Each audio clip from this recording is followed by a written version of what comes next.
അതില് നിങ്ങൾ ബേജാറാവണ്ട.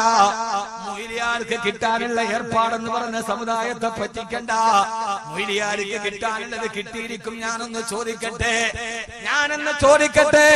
നാട്ടിലെ ഏറ്റവും ചെറിയ ശമ്പളക്കാരൻ പള്ളിയിലെ മുക്രിയ അല്ലേ?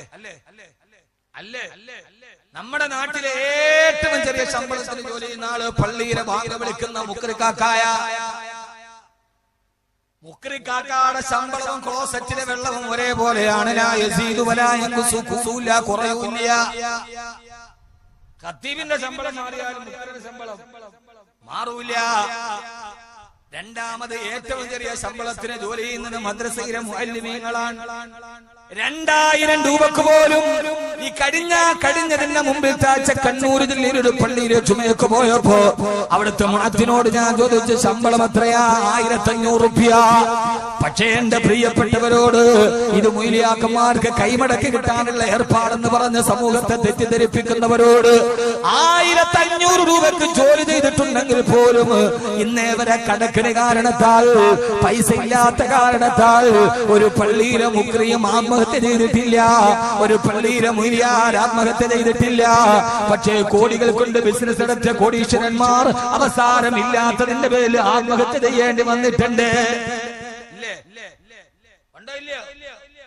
ഒന്ന് പറ മനുഷ്യന്മാരെ. കാരണം എന്താ? അതോത്തിട്ടാരും ബേജാറാവണ്ട. കാരണം ഇത് ഞാൻ എന്റെ യൂണിയന്റെ ഭാഗത്തുള്ള പ്രസംഗമാണ്, നിങ്ങൾക്ക് തെറ്റിദ്ധരിക്കണ്ട. കാരണം ഞാനൊരു മുഅല്ലിമായി നിയോഗിക്കപ്പെട്ടവനാ. അല്ലാഹുവിന്റെ റസൂൽ ചെയ്ത ജോലിയാണ് മുഅല്ലിമീങ്ങൾ ചെയ്യുന്നത്. അതുകൊണ്ട് അല്ലാഹു അവരെ പരീക്ഷിക്കുകയില്ല. പരീക്ഷണത്തിന് ഒരു പ്രതിവിധി കണ്ടിരിക്കും സഹോദരങ്ങള്. അതുകൊണ്ട് ഇത് മുയ്ലിയാ കൂട്ടത്തിന് ബിരിയാണി തിന്നാനുള്ള ഏർപ്പാടല്ല. മക്കൾക്ക് നിന്റെ മക്കൾ വടിപടക്കാതിരിക്കണമെങ്കിൽ, നിന്റെ മക്കൾ നാളെ മരിച്ചു കിടന്ന് യാസീനോദനമെങ്കിൽ 6ാമത്തെ വയസ്സിൽ നിന്റെ മക്കൾക്ക് പഠിപ്പിച്ചു കൊടുക്കാൻ തുടങ്ങണം. ഉറക്കെ പറ അല്ലാഹു ഹാദിരി, പറ അല്ലാഹു ഹാദിരി. ഒരു മുഈദ്ദീൻ ഇവിടെ തന്നെ നടക്കുന്നു.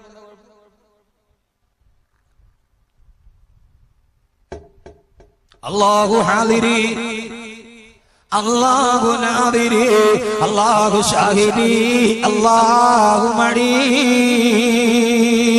മോനെ അബ്ദുള്ള, അല്ലാഹു ഹാദിരി, അല്ലാഹു നമ്മുടെ തൊട്ട് മുമ്പിൽ ഹാജരുണ്ട് മോനെ. അല്ലാഹു നാദിരി, നമ്മൾ എന്ത് ചെയ്താലും അല്ലാഹു നമ്മളെ നോക്കുന്നുണ്ട് മോനെ. അല്ലാഹു ഷാഹിദി, നമ്മൾ എന്ത് ചെയ്താലും പടച്ച റബ്ബിന് സാക്ഷിയാണ് മോനെ. അല്ലാഹു മടി, അല്ലാഹു നമ്മുടെ കൂടെ തന്നെയുണ്ട് പൊന്നുമോനെ. ഞാനെന്ന് ചോദിക്കട്ടെ എന്റെ പ്രിയപ്പെട്ട സഹോദരങ്ങളോട്, സഹോദരിമാരോട്, 6ാമത്തെ വയസ്സ് മുതൽ ആ പ്രിയപ്പെട്ട മക്കളുടെ ഹൃദയത്തിലേക്ക് പടച്ചറപ്പ് നമ്മളെ നോക്കുന്നുണ്ടെന്നുള്ള ബോധ്യം നമ്മൾ ഇട്ടുകൊടുത്താൽ പിന്നെ ആ മക്കൾ വളർന്നു തരുമ്പം വഴിതെറ്റി പോകുമോ? അങ്ങനെ വഴിതെറ്റിപ്പോയാൽ അത് അല്ലാഹുവിന്റെ പരീക്ഷണമാണെന്ന് കരുതാമല്ലോ. ആ രീതിയിൽ ജീവിതത്തിൽ പ്രായോഗിക ജീവിതം പഠിച്ച ചെറുപ്പക്കാരാ, അറിയാതെ തെറ്റ് ചെയ്തു പോയാലും അവര് തീരുമാനിക്കും, അല്ലാഹുവേ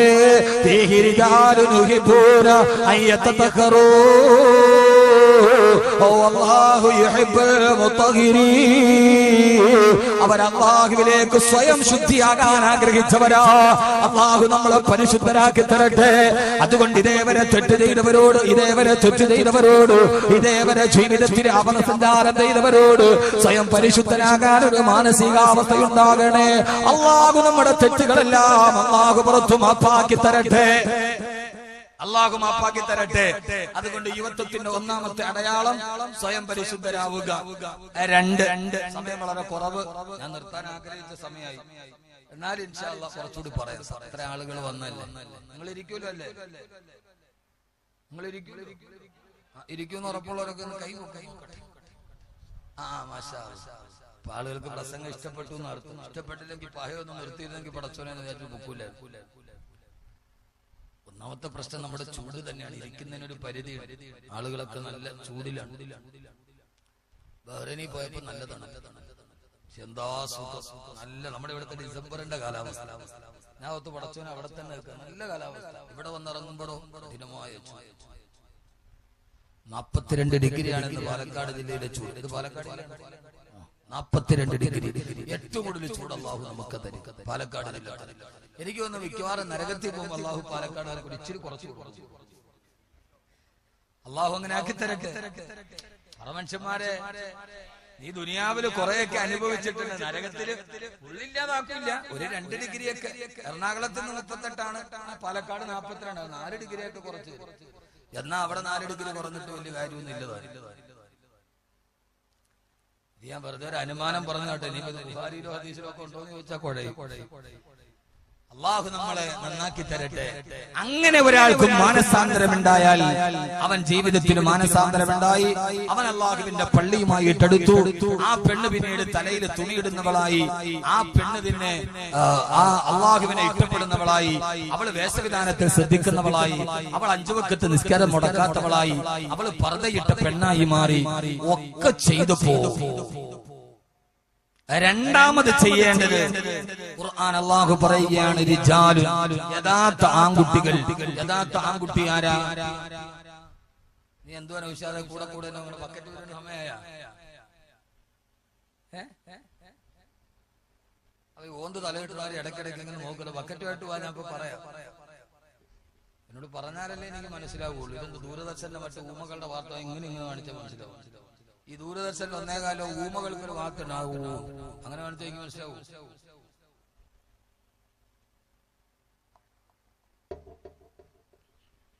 രണ്ട് എണ്ണി പഠിക്കണ. 1 പരിശുദ്ധരാവുക. 2 അല്ലാഹുവിന്റെ ഖുർആൻ പറയുകയാണ്, റിജാലുൻ ലാ തുൽഹീഹിം തിജാറത്തുൻ വലാ ബൈഉൻ അൻ ദിക്രില്ലാഹ്. അള്ളാഹുവിലേക്ക് പരിശുദ്ധരായി പടച്ചറപ്പിലേക്ക് മടങ്ങിയിട്ട് പള്ളിയുമായിട്ട് അടുക്കണ, നിസ്കാരം ഖളാഖ് എന്നൊക്കെ പറയുമ്പോ ആ സമയത്ത് നമ്മുടെ മുമ്പിലുള്ള പരമപ്രധാനമായ തടസ്സം നമ്മുടെ കച്ചവടങ്ങളാ. അള്ളാഹു പറയാ, പടച്ചറപ്പിലോട്ടുള്ള വിശ്വാസമുണ്ടായാൽ, പടച്ചറപ്പിനോടുള്ള പേടിയുണ്ടായാൽ, നരകത്തെ കുറിച്ചുള്ള പേടിയുണ്ടായാൽ, ലാ തുൽഹീഹിം തിജാറത്തുൻ വലാ ബൈഉൻ അൻ ദിക്രില്ലാഹ്. അവരുടെ കച്ചവടങ്ങൾ അള്ളാഹുവിന്റെ സ്മരണകളിൽ നിന്ന് അവരെ തടസ്സപ്പെടുത്തുകയില്ല.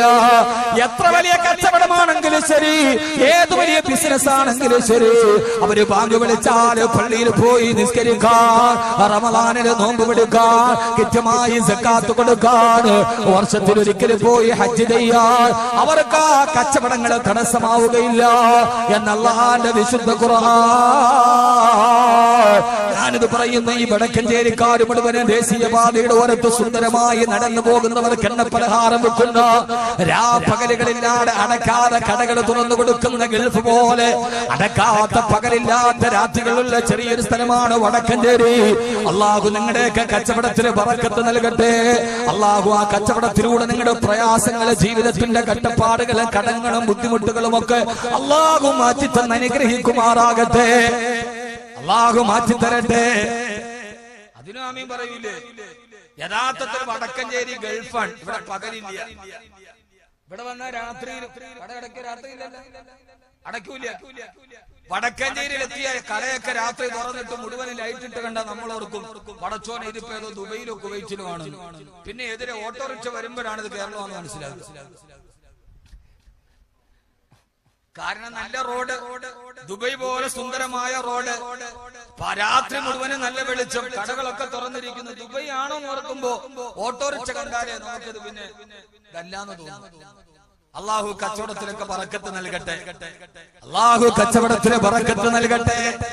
പക്ഷേ രണ്ടാമതായിട്ട് അള്ളാഹു പറയുന്നത് വടക്കഞ്ചേരിക്കുമാർക്ക് വേണ്ടി മാത്രമുള്ള ആയത്താണോ എന്ന് എനിക്ക് സംശയമുണ്ട്. അള്ളാഹു പറയാ, രാത്രി ഉറക്കമില്ലാതെ പകലിൽ വിശ്രമമില്ലാതെ ബിസിനസ് ചെയ്താലും ലാ തുൽഹീഹിം തിജാറത്തുൻ വലാ ബൈഉൻ അൻ ദിക്രില്ലാഹ്. ആ കച്ചവടങ്ങളൊന്നും അള്ളാഹുവിന്റെ സ്മരണയിൽ നിന്ന് നിങ്ങളെ തെറ്റിക്കാൻ പാടില്ല. എല്ലാ രാത്രിയിലും കട തുറന്നാല്, ഞാൻ അതിന്റെ പുറകെ നടന്നാല് എന്റെ ജീവിതം മെച്ചപ്പെടൂ, ഞാൻ പണക്കാരനാകൂ എന്ന ബോധ്യം വരല്ല സഹോദര. കോടിക്കണക്കിന് അള്ളാഹു തന്നാലും ആ കോടിക്കണക്കിന് തന്നതിൽ അള്ളാഹു ബറക്കത്ത് ചെയ്തില്ലെങ്കിൽ, അള്ളാഹു എന്നെ അനുഗ്രഹം തന്നില്ലെങ്കിൽ ആ പണം കൊണ്ട് നിനക്ക് കാര്യമില്ല. ഒരു മാസം 980 കോടി രൂപ വരുമാനം പണമുള്ള ആളാണ്. റിലയൻസ് സാമ്രാജ്യത്തിന്റെ മുകേഷ് അംബാനിയും അനിൽ അംബാനിയും.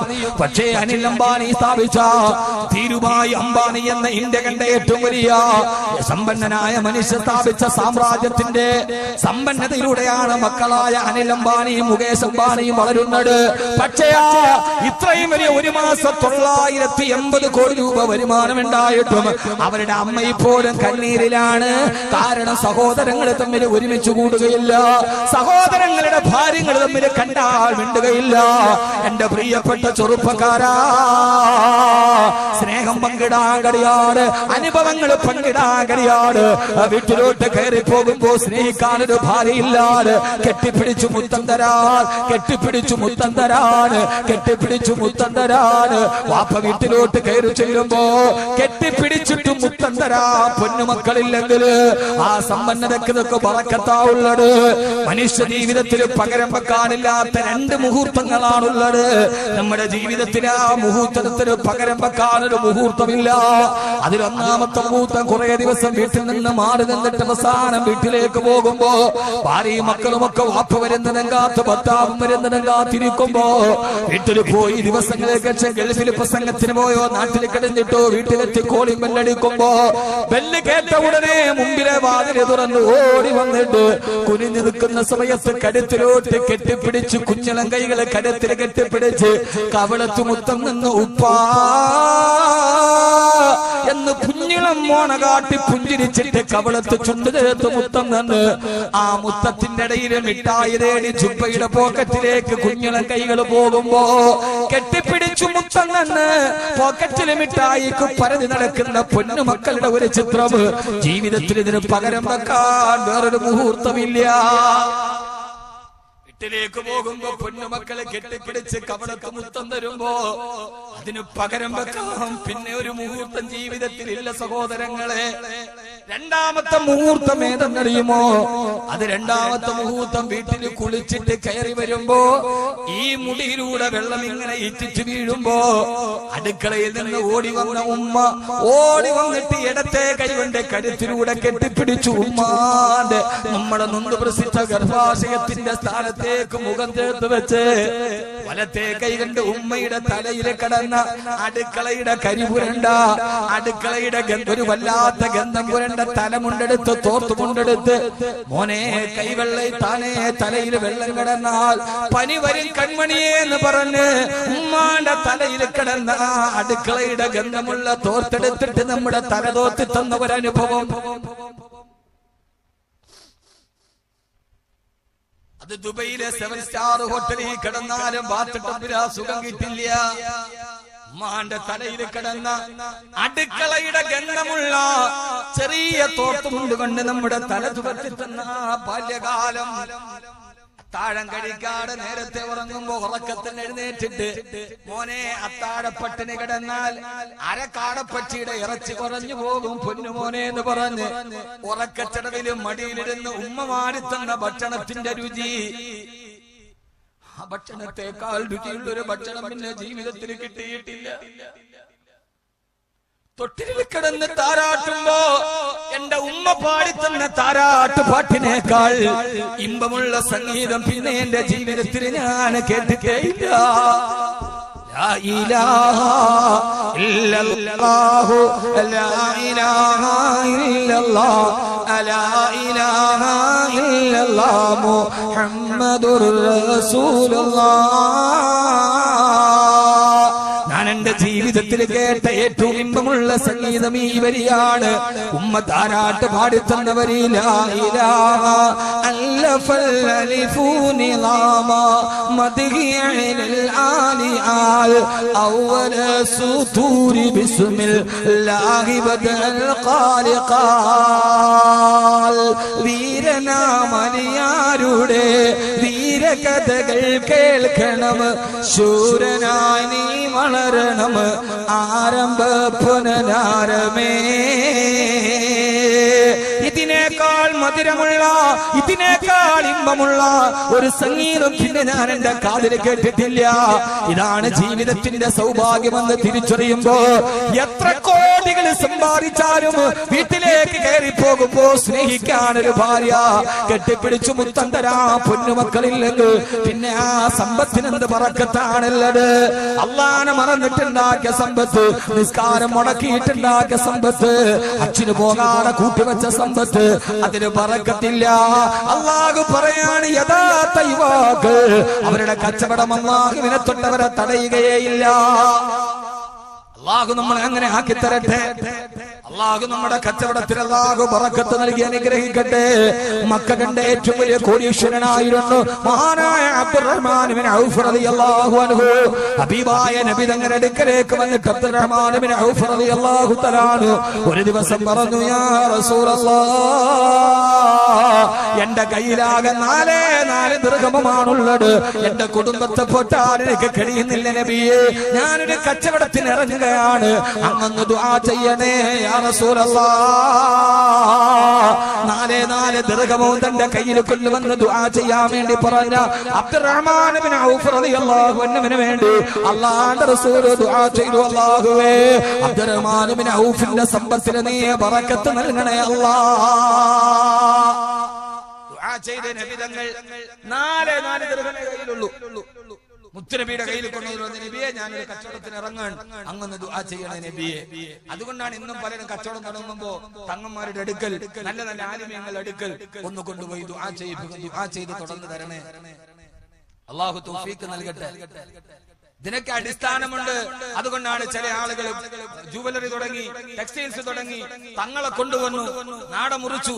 അൽ ഫാത്തിഹ, اللهم بارك له في سعيه وفي مده وبارك له فيما اعطيته كله. അല്ലാഹുവേ ഇദ്ദേഹത്തിന്റെ ഭക്ഷണത്തിൽ കച്ചവടത്തിൽ നീ ബറക്കത്ത് നൽകണേ തമ്പുരാനെ എന്ന് സയ്യിദന്മാർ ആലിമീങ്ങൾ ഹഫ്ളുകൾ ദുആ ചെയ്തു. അതിന് ബറക്കത്ത് ഉണ്ടാവും. അതിന് ബറക്കത്ത് ഉണ്ടാവില്ലേ? ബറക്കത്തുണ്ടാവില്ലേ? പിന്നെ ആര് നമ്മൾ ചെയ്യണതല്ല. നമ്മൾ കാവ്യമാധവനെ കൊണ്ടുവന്ന് മുറിച്ചു. ഏത് ബറക്കത്തുള്ള ഒരു സാധനം തുടങ്ങുമ്പോഴും കാവ്യമാധവൻ മുറിച്ചു, മമ്മൂട്ടി മുറിച്ചു, മോഹൻലാൽ മുറിച്ചു. ആ മുറിക്കണ ഒരു റിബ മുറിക്കുന്നതിന് കൊടുക്കണ എത്രയാ? 5 ലക്ഷം. ഈ പെണ്ണ് വന്നത് ഒരു നാട മുറിക്കണതിന്റെ ഫീസ് 5 ലക്ഷം. എന്നാ നിന്റെ പ്രധാനപ്പെട്ട അവയം മുറിച്ച് ഒസാക്ക് പോലും 500 രൂപ വെച്ച് കൊടുത്തിട്ടില്ല. എന്നാ ഇതിനേക്കാൾ കഷ്ടപ്പാടിനാണ് ജീവിതത്തിലെ പ്രധാനപ്പെട്ട കർമ്മം, വളരെ പ്രധാനപ്പെട്ട കർമ്മം നടത്തുന്ന ആൾക്ക് 500 രൂപ തികച്ചു കൊടുക്കാത്തവൻ ഒരു 0.5 മൈക്രോ മില്ലി മാത്രമുള്ള റിബൺ മുറിക്കാൻ 5 ലക്ഷം കൊടുക്കാൻ അവനോട്ട് പിശിക്കില്ല താനും. എന്റെ പൊന്ന് സഹോദരങ്ങളെ, നിങ്ങൾ കച്ചവടക്കാരാണല്ലോ ഇവിടെ കൂടുതൽ ആണല്ലോ, ബറക്കത്തുണ്ടാവണം. ഹബീബായ നബി തങ്ങൾ ദുആ ചെയ്തു 4 ദിർഹം. പിന്നെ ആ കൊച്ചു കച്ചവടക്കാരനെ കാണുന്നത് എവിടെയെന്നറിയോ? ഒരു കൊച്ചു കച്ചവടക്കാരനെ കാണുന്നത് എവിടെയെന്നറിയോ? പിന്നെ കാണുന്നത് 4 ദിർഹവുമായി നബി തങ്ങൾ ദുആ ചെയ്ത ദിർഹവുമായി കച്ചവടം തുടങ്ങിയ അബ്ദുറഹ്മാൻ ഇബ്നു ഔഫ് റളിയല്ലാഹു അൻഹു മക്കയിലെ കോടീശ്വരനായി മാറി. പിന്നെ അദ്ദേഹത്തെ കാണുന്നത് ഹബീബായ നബിയുനാ റസൂലുള്ളാഹ് സല്ലല്ലാഹു അലൈഹി വസല്ലമ. ഹബീബായ നബി തങ്ങൾ വെള്ളിയാഴ്ച പള്ളിയിലെ മിമ്പറിൽ ഖുത്ബ ഓതുമ്പോ ആ സമയത്ത് പള്ളിയുടെ മറുഭാഗത്തുള്ള അങ്ങാടിയിൽ റോമയിൽ നിന്ന് വന്ന കച്ചവടക്കാര് സാധനം കൊണ്ടുവന്ന് മറിച്ചിട്ടു. ആ മറിച്ചിടുന്ന ശബ്ദം കേട്ടപ്പോ അല്ലാഹുവിന്റെ റസൂലിന്റെ പള്ളിയിൽ വെള്ളിയാഴ്ച ഖുത്ബ കേട്ടുകൊണ്ടിരുന്ന സഹാബാക്കൾ പള്ളിയുടെ വാതിലിലൂടെ ഇറങ്ങിയിട്ടോടുകയാണ് കച്ചവട സാധനം വാങ്ങിക്കാൻ. ആദ്യം വരുന്നവരുടെ കയ്യിൽ നിന്ന് നല്ല നല്ല സാധനം വാങ്ങിക്കാൻ സഹാബത്ത് മുഴുവൻ ഖുത്ബക്കിടയിൽ പള്ളിയിൽ നിന്ന് ഇറങ്ങി ഓടി. 12 സഹാബത്ത് മാത്രമാണ് പള്ളിയിൽ അവശേഷിച്ചത്. ആ സമയത്താണ് ആയത്തിറങ്ങിയത്.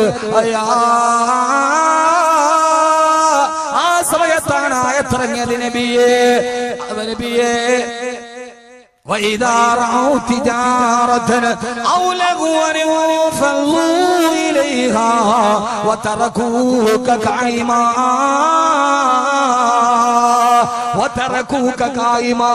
അങ്ങ് മിമ്പറിൽ നിന്ന് ഖുത്ബ ഓതിക്കൊണ്ട് നിൽക്കുമ്പോ അങ്ങ് ഉപേക്ഷിച്ചിട്ട് അവര് ഇറങ്ങിപ്പോയ നബിയെ, ആയത്തിറങ്ങിപ്പോയി. ഇതറിഞ്ഞ അബ്ദുറഹ്മാൻ ഇബ്നു ഔഫ് റളിയല്ലാഹു അൻഹു അല്ലാഹുവിന്റെ റസൂലിന്റെ അടുക്കൽ വന്നിട്ട് പറഞ്ഞു, യാ റസൂലല്ലാഹ്,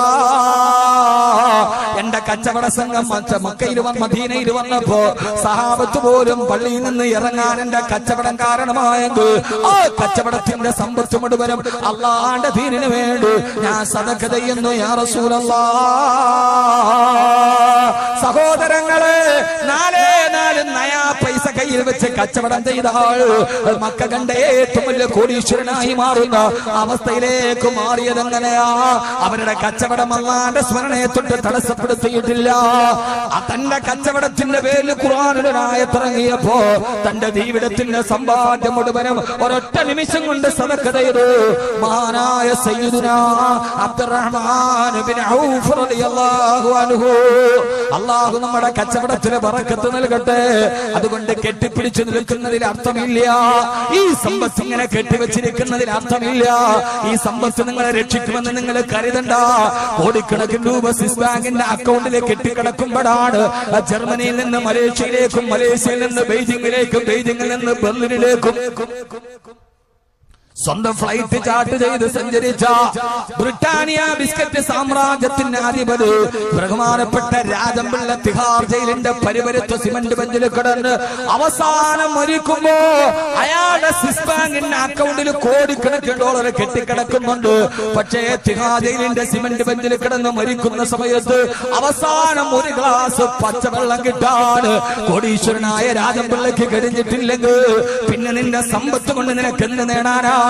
അല്ലാഹു നിനക്ക് തരണമെന്ന് തീരുമാനിച്ചാലല്ലാട് ലോകരാഷ്ട്ര തലവന്മാര് പോലെ കിടുകിടാവർപ്പിക്കുന്ന രാജാധികാരിയാണ് ദുബൈയുടെ ഭരണാധി ഷെയ്ഖ് മുഹമ്മദ്. അല്ലാഹു അദ്ദേഹത്തിന് ദീർഘായുസ്സ് കൊടുക്കട്ടെ. മഹാനായ Sheikh Mohammed bin Rashid Al Maktoum തവ്വലല്ലാഹു അംറാ. ലോകരാഷ്ട്രങ്ങളെ കിടുകിടാവർപ്പിച്ച ഭരണാധികാരിയാണ് ഷെയ്ഖ് മുഹമ്മദ് എന്ന് പറയുന്ന മഹാനായ ഭരണാധികാരി. ആ ഭരണാധികാരിയുടെ മുമ്പിൽ മുട്ടുപറച്ചിട്ടല്ലാട് ഷെയ്ഖ് മുഹമ്മദിന്റെ ദുബൈയിലെ സബീൽ പാലസിലേക്ക് മുട്ടുപറച്ചിട്ടല്ലാതെ ഒരു ഭരണാധികാരി പോലും കടന്നു വരാറില്ല. ബറാഖ് ഹുസൈൻ ഒബാമ പോലും കടന്നു പോയപ്പോ കണ്ണഞ്ചി പോയ ജബീൽ പാലസിൽ അദ്ദേഹം മുട്ടുപറച്ചിട്ടുണ്ട് എന്ന് ദുബൈ ഭരണാധികാരിയുടെ കണ്ണഞ്ചിപ്പിക്കുന്ന ജബീൽ പാലസിലേക്ക് കണ്ണുവറക്കാട് കണ്ണഞ്ചാട് കാല് വറക്കാതെ കടന്നു പോയ ഒരേ ഒരാളേ ഉള്ളൂ. അത് മറ്റാരുമല്ല, ഖാബിദുൽ അർവാഹ് മലക്ക് അസ്രായീന് മുട്ടുപറച്ചിട്ടില്ല, അസ്രായീന് കാല് പറച്ചിട്ടില്ല. പ്രിയപ്പെട്ട ചെറുപ്പക്കാരാ, അണുകുടുംബത്തിൽ ജനിച്ച് ആധുനിക രാസവള നിർമ്മാണശാലയിലെ ഉപോൽപ്പന്നങ്ങളെ പോലെ ശപിക്കപ്പെട്ട നിഷ്ക്രിയത്വത്തിന്റെ ഇരുണ്ട തിരുത്തുകളിലെ ചിന്താശേഷി പണയപ്പെടുത്തിപ്പോയ പാതിരാത്രിയെ പകരാക്കി മാറ്റി ലോകത്തിന്റെ നാട്ടുവർത്തമാനങ്ങൾ പോലും കൂണുപോലെ കുമിഞ്ഞു പൊന്നുന്ന സൈബർ കഫേകളിലും ഇന്റർനെറ്റ് കഫേകളിലും പാതിരാത്രിയിൽ അന്യപെണ്ണിന്റെ ശരീരവുമായി ചാറ്റിംഗ് നടത്തുന്ന ഭർത്താവ് വിദേശത്ത് കിടന്ന് കഷ്ടപ്പെടുമ്പോ നഷ്ടപ്പെട്ടു പോകുന്ന യൗവനത്തോത്ത് പരിതപിച്ചിട്ട് കിട്ടുന്നവന്റെ കടപ്പുറയുടെ ചൂടും ചൂരുമറിയാട് പാതിരാത്രിയെ പകലാക്കി മാറ്റുന്ന എന്റെ പ്രിയപ്പെട്ട പെണ്ണേ, സ്വയം പരിശുദ്ധരാകണമെന്ന് പറയുമ്പോ അതിനിയും കാലാവധി ഉണ്ടല്ലോ എന്ന് കരുതുന്ന എന്റെ പ്രിയപ്പെട്ട നവകാല യുവത്വ സമൂഹത്തോട് ഓർമ്മിപ്പിക്കുകയാ. ലോകത്തിന്റെ ഒന്നാമത്തെ ഹാൻസമായിരുന്ന യൂറോപ്പിലെ പെൺകുട്ടികൾ മുഴുവനെ സ്വപ്നം കെടുത്തിയിരുന്ന ലോകത്തിന്റെ ഒന്നാമത്തെ ഹാൻസമായിരുന്നല്ലോ ഷെയ്ഖ് മുഹമ്മദ് എന്ന ഭരണാധികാരിയുടെ മകൻ ഷെയ്ഖ് റാഷിദ്. ആ ഷെയ്ഖ് റാഷിദ് കുതിരപ്പന്തയത്തിൽ ഒന്നാമതെത്തിയ ഷെയ്ഖ് റാഷിദ് അവസാനം അസ്രായിൽ വന്ന് പിടിക്കുന്ന സമയത്ത് 13,000 കോടി ഡോളർ സമ്പാദ്യമുണ്ടായിരുന്ന ഷെയ്ഖ് റാഷിദ് ദുബൈയിലെ മരുപ്പറമ്പിന്റെ കബറിലാണ് അടക്കപ്പെട്ടതെങ്കിൽ എന്റെ പ്രിയപ്പെട്ട ചെറുപ്പക്കാരാ, ദുബൈയിലെ സബീൽ പാലസിന്റെ സ്വർണ്ണക്കട്ടിലിരുന്നവനും 6 അടി മണ്ണിലേക്കാണ് അടങ്ങേണ്ടി വന്നതെങ്കിൽ മരിക്കുന്ന സമയത്ത് പണമോത്തിട്ടൊന്ന് വിലപിക്കാ പോലും يستطيعون توصيا ولا إلى آخرهم يرجعون. ഒരു വസിയത്ത് എഴുതി വെക്കാൻ പോലും സാധ്യമല്ലാതെ മരണദൂതൻ പിടിച്ചുകൊണ്ട് പോകുമ്പോ 6 അടി മണ്ണിലേക്ക് പോകുമ്പോ ഇംഗ്ലീഷ് ഭാഷ അറിയാത്തവനെ പോലെ സിനിമാ തിയേറ്ററിലെ 2.5 മണിക്കൂർ പൊട്ടിച്ചിരിപ്പിച്ച ലോകം കണ്ട ഹാസ്യ സാമ്രാട്ടാണ് ചാർലി ചാപ്ലിൻ. ആ ചാർലി ചാപ്ലിന്റെ 125ാമത്തെ ജന്മദിനമാണ് മിനിങ്ങാന്ന് കടന്നുപോയത്. ഇംഗ്ലീഷ് ഭാഷ അറിയാത്തവനെ 2.5 മണിക്കൂർ തന്നെ മുഖത്തിന്റെ ഹാസ്യഭാവം കൊണ്ട് പൊട്ടിച്ചിരിപ്പിച്ച ചാർലി ചാപ്ലിൻ പോലും മരിക്കുന്ന സമയത്ത് പൊട്ടിക്കരഞ്ഞിട്ടാണ് മരിച്ചു പോയിട്ടുള്ളത്. ചിന്തിച്ചോ നിങ്ങൾ. ചാർലി ചാപ്ലിൻ പോലും മരിക്കുന്ന സമയത്ത് കരഞ്ഞിട്ടാണ് പോയിട്ടുള്ളത്. കേരള രാഷ്ട്രീയത്തെ തമാശ പറഞ്ഞ് പൊട്ടിച്ചിരിപ്പിച്ച ആളാണ് സഖാവി കെ നയനാർ. മാരകമായ രോഗം ബാധിച്ച് ലണ്ടനിലെ ഹോസ്പിറ്റലിലേക്ക് ചികിത്സയ്ക്ക് പോകാൻ വീട്ടിൽ നിന്നിറങ്ങുമ്പോ യാത്ര അയക്കുന്ന പ്രിയപ്പെട്ട ഭാര്യയുടെ കൈപിടിച്ചിട്ട് പൊട്ടിക്കയറുന്ന സഖാവ് നയനാരുടെ ചിത്രം പിറ്റേ ദിവസം മലയാള മനോരമയുടെ ഫ്രണ്ട് പേജിൽ അച്ചടിച്ചു വന്നതാണ്. പൊന്നുമോനെ അഹമ്മദ് കബീരൻ കരയുന്ന ദിവസമുണ്ട്. ഈ 2 മണിക്കൂർ ഒരാള് പ്രസംഗിച്ചാല് 2.5 ലക്ഷം അക്ഷരം പറയുമെന്നാണ് ശാസ്ത്രത്തിന്റെ കണക്ക്. 2 മണിക്കൂറായി ഞാൻ പ്രസംഗം തുടങ്ങിയിട്ട് 2.5 ലക്ഷം അക്ഷരം ഇത്രയും സമയം കൊണ്ട് പറഞ്ഞനാ ഒരക്ഷരം പോലും പറയാൻ കഴിയാതെ എന്നൊന്ന് വിളിക്കാൻ കഴിയാതെ അക്ഷരം എന്റെ തൊണ്ടയിൽ കുടുങ്ങിക്കിടക്കുന്ന കാറിൽ സഞ്ചരിച്ചവനെ മയ്യത്ത് കെട്ടിലേറ്റിക്കൊണ്ടുപോകുന്ന ഒരു ദിവസമുണ്ട് പെണ്ണേ. 2.5 മണിക്കൂർ നിന്നെ സിനിമാ തിയേറ്ററിൽ നിന്റെ വീട്ടിലെ ടിവിയിൽ നിന്നെ പൊട്ടിച്ചിരിപ്പിച്ച നിന്റെ കൽപ്പന എവിടെ? പറ, നിന്റെ കൽപ്പന എവിടെ? കാർമുകിലിന്റെ നിറമുള്ള വർണ്ണരാജിയുടെ കവിളുകളുള്ള നിതംബമെത്തു നിൽക്കുന്ന കാർക്കൂന്തലുകളുള്ള മാൻപേടകളുടെ മിഴികളുള്ള തന്റെ കവിളത്തെ നുണക്കൊടി കൊണ്ടും തന്റെ കവിളത്തെ മറുതുകൊണ്ടും മലയാളിയുടെ മനസ്സിൽ തേടിയ നിന്റെ മേനക എവിടെ? നിന്റെ മേനക എവിടെ? എവിടെ പോയി പെണ്ണേ? ഇവിടെ നിന്ന് വെളിപ്പാടകലെ കേരളത്തിന്റെ ചാലക്കുടി ടൗണിലെ ഓട്ടോറിക്ഷക്കാരനായി ജീവിച്ചു അവസാനം പാവപ്പെട്ട മനുഷ്യന്റെ മനസ്സിന്റെ നിഷ്കളങ്കതയുടെ സ്ഥാനം നേടിയ മരിച്ചുപോയ കലാഭവമണിയെ കുറിച്ചിട്ട് അദ്ദേഹത്തിന്റെ മരണത്തിന്റെ ദുരൂഹതകൾ പറയുമ്പോഴും ചാലക്കുടിക്കാരുടെ പ്രിയപ്പെട്ടവനായിരുന്ന ഇന്ന് ഞാൻ വാതിന് വരുമ്പോ ദേശീയപാതയിൽ എത്ര വ്യക്തികളാ കലാഭവൻ മണിക്ക് വേണ്ടി.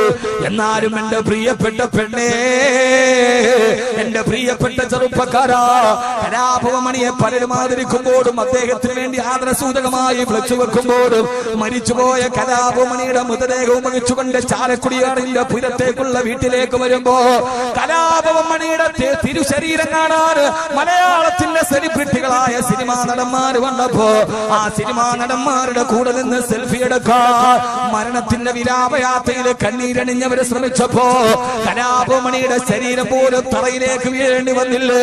അവസാനം തന്റെ ചാലക്കുടിയാറിന്റെ തീരത്തുള്ള വീട്ടിന്റെ മുന്നിൽ വെച്ച പട്ടടയിലേക്ക് ചിതയിലേക്ക് ആ മനുഷ്യൻ എരിഞ്ഞിറങ്ങുമ്പോ വിറക് കൂമ്പാരത്തിന്റെ മുകളിലേക്ക് ആ ശരീരം വെച്ച് അതിലേക്ക് തീയാഞ്ഞു പിടിച്ച് ചിതക്ക് തീ കൊളുത്തിയപ്പോ ആ തീക്കുണ്ടത്തിനിടന്നിട്ട് കലാഭവമണിയുടെ നെഞ്ചിൻ കൂടി പൊട്ടിത്തെറിക്കുമ്പോ തലച്ചോറ് ചിതറിത്തെറിക്കുമ്പോ ആ തീനാളത്തിന് അടുത്തിരുന്നിട്ട് പോലും സെൽഫി എടുക്കാനുള്ള തിരക്കായിരുന്നെങ്കില് ആരായിവര് ചുരുക്കം ചില ആളുകൾ മാത്രം അദ്ദേഹത്തെ ഓർത്ത് പൊട്ടിക്കറിയുമ്പോ തീച്ചാളിയുടെ അടുത്തിരുന്ന് സെൽഫി എടുക്കാൻ പോലും തീരുമാനിക്കുമ്പോ ഇവരായിരുന്നു ഇദ്ദേഹത്തിന് വേണ്ടി ഫാൻസ് അസോസിയേഷൻ ഉണ്ടാക്കിയത്, ഇവരായിരുന്നു ഇദ്ദേഹത്തിന് വേണ്ടി സിന്ദാബാദ് വിളിച്ചത്, അവരായിരുന്നു അദ്ദേഹത്തെ സ്നേഹിച്ചിരുന്നത്. പക്ഷേ സഹോദരാ, ആ സമയത്തും പൊട്ടിക്കരയാൻ ആത്മാർത്ഥമായി സ്നേഹിക്കുന്നവരല്ലാതെ മറ്റൊരാളില്ലാത്ത സമയത്ത് നമ്മുടെ ചുറ്റുഭാഗത്തുള്ളതെല്ലാം വെറും വ്യക്തമാണെന്നറിയാ, നമ്മുടെ ചുറ്റുഭാഗത്തുള്ളതെല്ലാം വെറും വ്യക്തമാണെന്നറിയാൻ ബന്ധങ്ങൾ ബന്ധുരം തന്നെയാണെങ്കിലും ബന്ധങ്ങളെല്ലാം തകർന്നു പോകുന്നയം വ്യർത്ഥങ്ങൾ ജീവിത ബന്ധങ്ങളൂടി അർത്ഥം ഗ്രഹിക്കുവാൻ കാലമെടുത്തു. ഞാൻ എന്റെ സഹോദരങ്ങളോട് സഹോദരിമാരോട് ഈ അവസാന സമയത്ത് നമ്മുടെ കൂട്ടുകാര് വെറുതെയാണ്, നമ്മുടെ വീട്ടുകാര് വെറുതെയാണ്. ആരാണെങ്കിലും കൂട്ടുകാരനാണെങ്കിലും വീട്ടുകാരനാണെങ്കിലും ആത്മാർത്ഥമായി സ്നേഹിക്കുന്നവരെല്ലാം 6 അടി മണ്ണിലേക്ക് കൂട്ടുവരികയില്ലല്ലോ. 6 അടി മണ്ണിൽ നമ്മൾ തന്നെയാണല്ലോ. സിംഹാസനത്തിന് ചുറ്റി നിന്നവരല്ലേ പിടിമണ്ണ് മാറിയെറിഞ്ഞതത്ഭുതമല്ലേ.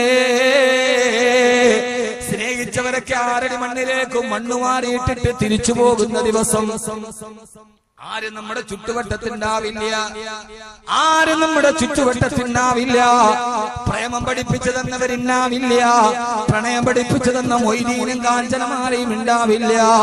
മഹാനായ ശഖീഖുൽ ബൽഖി റളിയല്ലാഹു അൻഹു പറയാ, സ്നേഹിക്കുന്നവരെ ആ ഖബറിന്റെ മുകളിൽ വരെ വന്നിട്ട് തിരിച്ചു പോകുമെന്ന് എനിക്ക് ഉറപ്പായപ്പോ എന്റെ കാമുകിമാരും എന്റെ കാമുകന്മാരും 6 അടി മണ്ണിൽ എനിക്ക് കൂട്ടുവരില്ലെന്ന് എനിക്ക് ഉറപ്പായപ്പോ ഞാനും ഒരാളെ പ്രേമിക്കാൻ തുടങ്ങി, ഞാനും ഒരാളെ പ്രേമിക്കാൻ തുടങ്ങി, ഞാനും ഒരാളെ പ്രണയിക്കാൻ തുടങ്ങി. ആരെയാണ് പ്രണയിച്ചത്? എല്ലാ കാമുകിമാരും കാമുകനും 6 അടി മണ്ണിന്റെ മുകളിൽ വരെ ആരുണ്ടാവില്ല. അപ്പൊ ഞാനും പ്രണയിക്കാൻ തുടങ്ങി. ആരെയാണ് പ്രണയിച്ചതെന്നറിയോ? ഞാൻ എന്റെ സൽക്കർമ്മങ്ങളെ പ്രേമിക്കാൻ തുടങ്ങി. അവര് മരിച്ചാലും എന്റെ ഖബറിൽ വരുമല്ലോ, ഒറ്റക്കല്ലെന്ന് എന്നെ സാന്ത്വനിപ്പിക്കുമല്ലോ, ആരുമില്ലാത്ത ഇരുട്ടറയിൽ എനിക്ക് കൂട്ടാകുമല്ലോ. അള്ളാഹു നമുക്ക് സൽക്കർമ്മങ്ങളെ പ്രേമിക്കുക. ഏതൊക്കെയാ സൽക്കർമ്മങ്ങൾ? ഞാൻ പറഞ്ഞുതരാം. യുവാക്കളെ ചെയ്യേണ്ട സൽക്കർമ്മങ്ങളാണ് എടുക്കുന്നത്. അള്ളാഹു തൗഫീഖ് നൽകട്ടെ. ഈ 10 പെൺകുട്ടികളുടെ വിവാഹം അതൊരു വലിയ സൽക്കർമ്മമാണ്. അള്ളാഹു നമ്മളെ സ്വീകരിക്കുമാറാകട്ടെ. വാരിച്ചൊരു ചെലവുണ്ടതിന് ഈ സംഘാടകരുടെ ബക്കറ്റുമായി നിങ്ങളുടെ മുമ്പിൽ വരും. എല്ലാവരും വളരെ ആത്മാർത്ഥമായി അതിനകത്തൊന്ന് സഹകരിക്കും. നല്ല ഒരു സദസ്സ്. അൽഹംദുലില്ലാഹ് സദസ്സിൽ ദുആ കഴിയാതെ എഴുന്നേൽക്കുന്ന ദുആയാണ് പ്രധാനം. എന്റെ സദസ്സിൽ കൂടുതൽ ആളുകൾ വരുന്നതിന് അവസാനത്തെ സ്വലാത്തിന് ദുആയിക്കും.